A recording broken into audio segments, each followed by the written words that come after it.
savoir créer de la valeur à travers la data.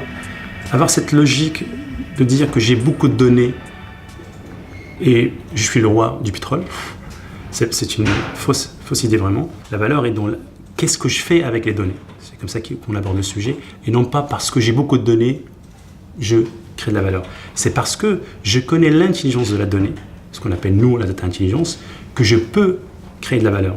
Et non pas parce que j'ai beaucoup de données, je peux créer de la valeur. C'est ce que font la plupart des gens aujourd'hui, ce qu'ils ont commencé à faire, en tout cas sur le marché français, contrairement au marché américain, c'est qu'on a dit, avec l'arrivée de Big Data, on va avoir un cluster pour stocker toute la data. Et après, on regarde quel enjeu métier on va aborder et quel use case on va mettre en place. Ça n'a pas marché. 80% des projets n'ont pas fonctionné. Ce qui a fonctionné, c'est quand on aborde le sujet par le métier.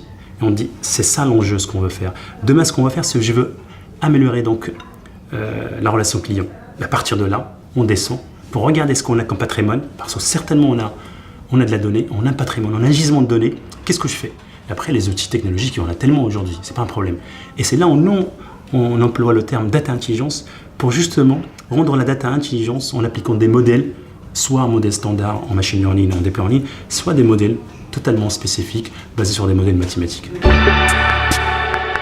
Si on manque de données, on va les chercher à l'extérieur. C'est pas un problème. Toutes les entreprises aujourd'hui donc, ont des données. Ce qui leur manque parfois, c'est quelle valeur je peux créer au-delà de ce que j'ai. Et c'est là où il y a des open data ou des données que je peux acheter sur le marché. Et je peux corréler tout ça pour créer donc la valeur, encore une fois. Ça part d'un enjeu business. Je veux améliorer mon positionnement sur le marché. Je veux améliorer mon CA sur le marché. Je veux améliorer la relation client. Je veux prédire la maintenance préventive pour améliorer donc le déplacement donc, de mes techniciens donc, sur le chantier. Donc c'est ça l'enjeu. Et à partir de cet enjeu-là, eh ben, c'est là où je pose la question avec une démarche très simple de top-bottom, c'est-à-dire à partir de l'enjeu métier, je descends pour justement mettre cette infrastructure et aller récupérer et explorer la data pour justement la traiter, la nettoyer, et là, je peux visualiser en fait le résultat final. Mais si j'ai pas d'enjeu métier, même si j'ai la data, je peux rien faire. On peut citer le pétrole aujourd'hui. Il y a des pays que vous connaissez très bien qui ont le pétrole mais qui ne savent pas l'exploiter. Ils sont moins riches que d'autres en fait qui les exploitent.